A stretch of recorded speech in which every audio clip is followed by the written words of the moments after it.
मैं आप लोगों के लिए क्लास 10th का फर्स्ट चैप्टर शुरू करने वाला हूँ, जिसका नाम है रियल नंबर्स। सबसे पहले अगर हम लोग देखते हैं तो नंबर्स को 2 पार्ट्स में कैटेगराइज किया जा सकता है। फर्स्ट नंबर जो होता है वो आपका होता है रियल नंबर, और सेकेंड नंबर जो होता है वो होता है आपका इमेजिनरी नंबर्स। रियल नंबर जो हमारा 10th क्लास का फर्स्ट चैप्टर है उसी के बारे में आज हम लोग डिस्कस करेंगे, जबकि इमेजिनरी नंबर आपको 11th 12th में पढ़ना है। तो आइए सबसे पहले हम लोग देखते हैं कि रियल नंबर को हम लोग कैसे समझ सकते हैं। रियल नंबर को अगर देखा जाए तो इसको 2 पार्ट्स में डिवाइड किया जाता है।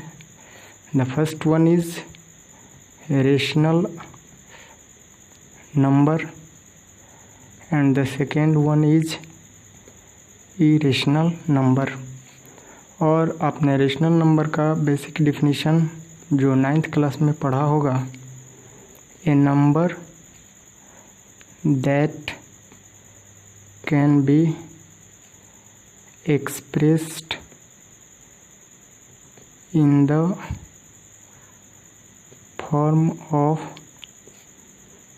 P by Q, where P and Q are integers and Q not equal to 0। जैसे एग्जाम्पल से हम लोग इसको समझ सकते हैं। अगर हम 3/5 को लेते हैं तो यहाँ पर P की वैल्यू हो जाती है 3 और Q की वैल्यू हो जाती है 5, और 3 और 5 दोनों ही इंटीजर्स हैं। और यहाँ से अगर आप डिनोमिनेटर का वैल्यू देखिएगा जो 5 है वो नॉट इक्वल टू 0 है।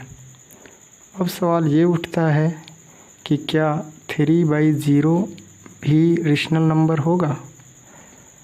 तो यहाँ पर अगर आप देखते हैं तो 3 भी इंटीजर है, 0 भी इंटीजर है, बट अगर डिफिनीशन में आप देखिएगा तो Q का वैल्यू 0 के इक्वल नहीं हो सकता है, यानी डिनोमिनेटर 0 नहीं होना चाहिए। बट यहाँ पर Q का जो वैल्यू है वो 0 के इक्वल है, जो रेशनल नंबर के डिफिनीशन के अपोजिट है। इसलिए अगर डिनोमिनेटर में 0 रहता है तो रेशनल नंबर नहीं हो सकता है। अब आइए इरेशनल नंबर की ओर चलते हैं। तो इरेशनल नंबर का जो डिफिनीशन होता है, a number that can not be expressed in the form of P by Q, where P and Q are integers and Q not equal to 0। अर्थात वैसा नंबर जो P by Q के रूप में एक्सप्रेस नहीं किया जा सकता है, और वहाँ P और Q इंटीजर तो होगा ही और Q नॉट इक्वल टू 0 होगा। अगर बेसिक डिफरेंस देखा जाए दोनों के डिफिनीशन में, तो rational number P by Q के रूप में एक्सप्रेसिबल होता है, जबकि irrational number P by Q के रूप में एक्सप्रेसिबल नहीं होता है, जो आप लोगों ने 9th में भी पढ़ा होगा। और सबसे पहली बात यहाँ पर यह जानने का प्रयास करते हैं कि जो रेशनल नंबर होते हैं उनका जो डेसिमल एक्सपेंशन होता है वो 2 तरह का होता है। पहला होता है टर्मिनेटिंग और दूसरा होता है नॉन टर्मिनेटिंग। ये सब बेसिक डिफिनीशंस हैं जो आप लोगों ने 9th में भी पढ़ा होगा, लेकिन मैं फिर से एक बार रिवाइज करा देना चाह रहा हूँ आपको। जैसे टर्मिनेटिंग में देखिएगा, जैसे 3/5 अगर इसका डेसिमल एक्सपेंशन निकालते हैं तो ये आएगा 0.6 जो टर्मिनेटिंग है। और नॉन टर्मिनेटिंग में देखिएगा 1/3 जो आएगा आपका 0.3333 डॉट डॉट डॉट, जिसको हम लोग 0.3 पर रेकॉर्डिंग भी दे सकते हैं। तो जहाँ कहीं भी आपको टर्मिनेटिंग या नॉन टर्मिनेटिंग डेसिमल एक्सपेंशन दिखाई देता है तो दोनों रेशनल नंबर होंगे। वहीं अगर आप इरेशनल नंबर को देखिएगा तो इरेशनल नंबर का जो डेसिमल एक्सपेंशन होता है वो होता है आपको non terminating and non recurring, जो आप लोगों ने 9th में पढ़ा होगा। जैसे अगर हम लिखते हैं 0.01 001 0001 401, क्या इस नंबर को हम p/q के रूप में एक्सप्रेस कर सकते हैं? तो आंसर आता है नहीं। इसलिए ये जो नंबर होगा वो आपका इरेशनल नंबर होगा।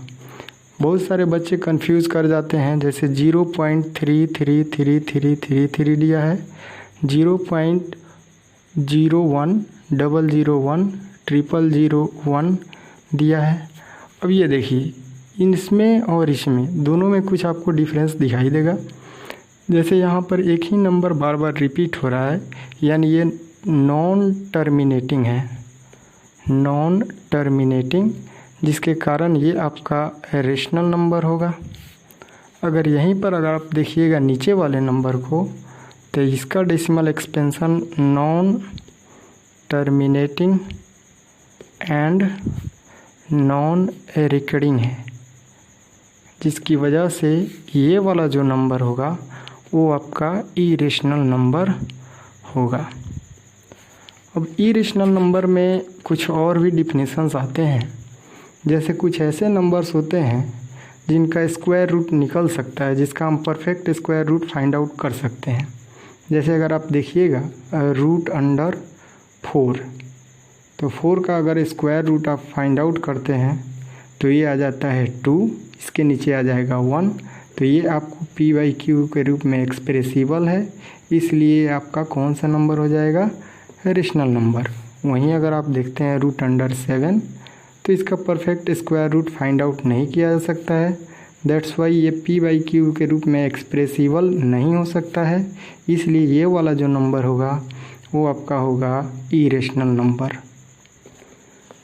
तो इतना समझने के बाद अब हम लोग आते हैं जो हमारा मेन टॉपिक है, फर्स्ट चैप्टर का फर्स्ट एक्सरसाइज का जो मेन टॉपिक है वो आपका है यूक्लिड डिवीज़न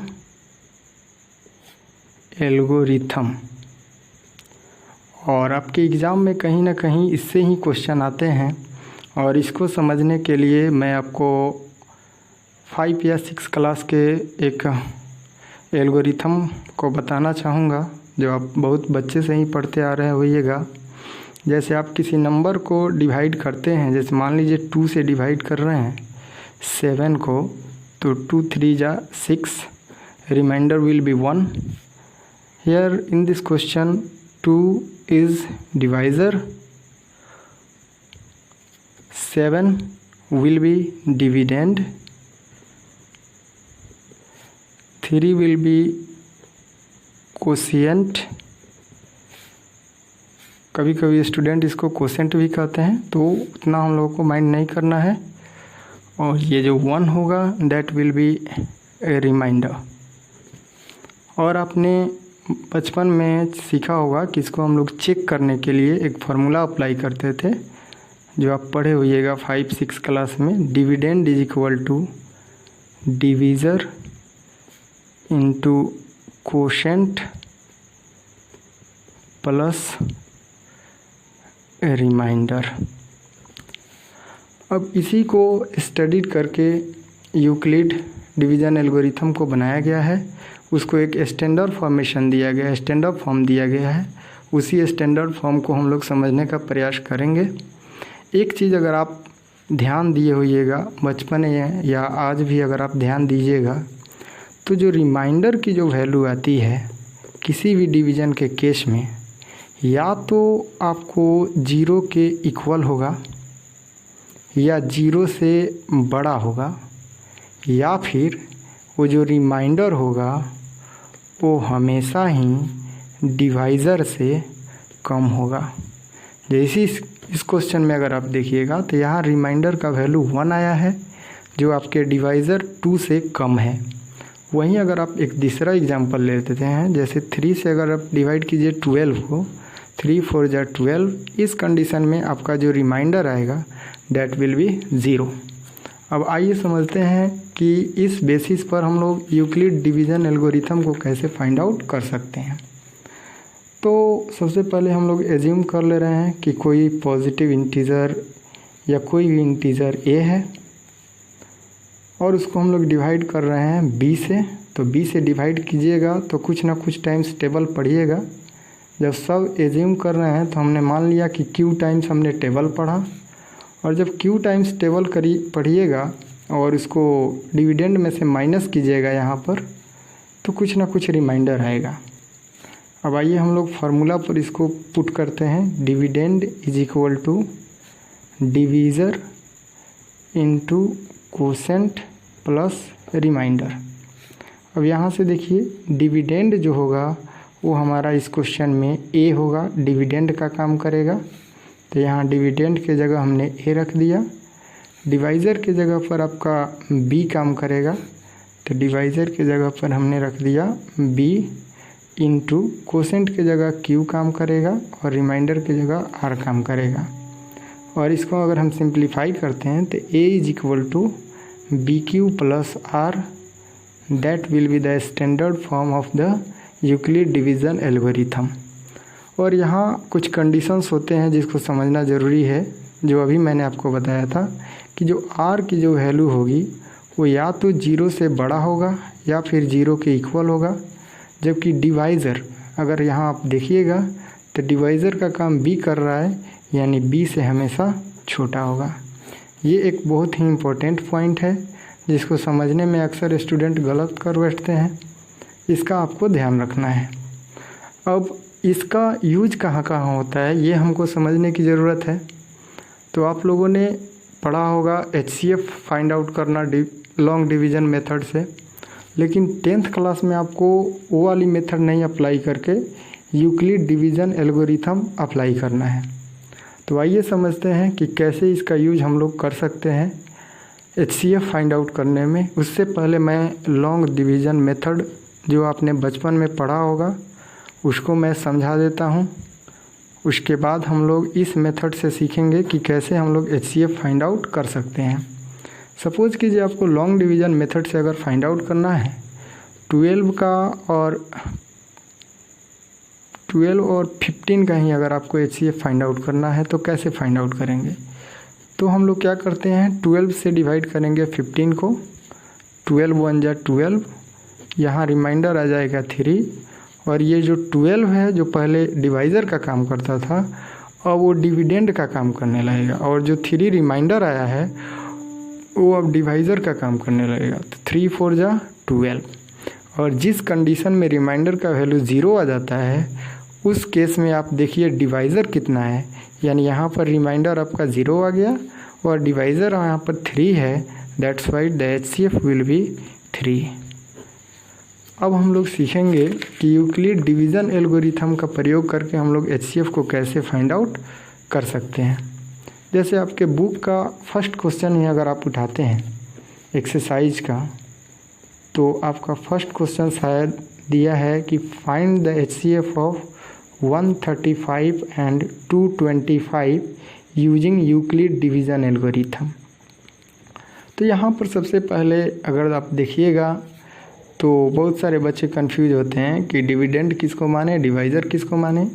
तो आप हमेशा ध्यान रखिएगा कि डिविडेंड जो होता है वो बड़ा वाला नंबर होता है, जबकि जो डिवाइज़र होता है वो छोटा वाला नंबर होता है। तो यहाँ से हम लोग a की वैल्यू ले सकते हैं, a यानी जो डिविडेंड है 225, और b यानी जो डिवाइज़र है उसकी वैल्यू हम लोग लिख सकते हैं 135। और यहाँ पर लिखेंगे, ये लिखना मस्ट है, यूजिंग यूक्लिड डिवीज़न एल्गोरिथम। ये आप लिखते रहिए, जितनी बार लिखिएगा उतनी बार प्रैक्टिस होगा और ये लिखने से एक क्वेश्चन बनाने का जो आपका पैटर्न होता है वही अच्छा होता जाता है। तो उसको बार बार लिखिए आप, a is equal to b q plus r, where r की जो वैल्यू होगी वो 0 से बड़ा बट b से यानी डिवाइजर से छोटा होगा। तो चलिए अब रखते हैं a की वैल्यू। तो a की वैल्यू हम रखेंगे 225, b यानी डिवाइजर का वैल्यू रखिएगा तो 135। अब बताइए 135 का टेबल कितना बार पढ़िएगा कि 225 से कम आएगा। तो 135 का टेबल हमने 1 बार पढ़ा। जैसे अगर यहाँ रफ में अगर मैं आपको समझाने का प्रयास करूँ तो 135 से 225 को डिवाइड कीजिएगा तो 1 टाइम टेबल पढ़ेंगे तो दैट विल बी 135 और यहाँ पर आ जाएगा आपको रिमाइंडर 90।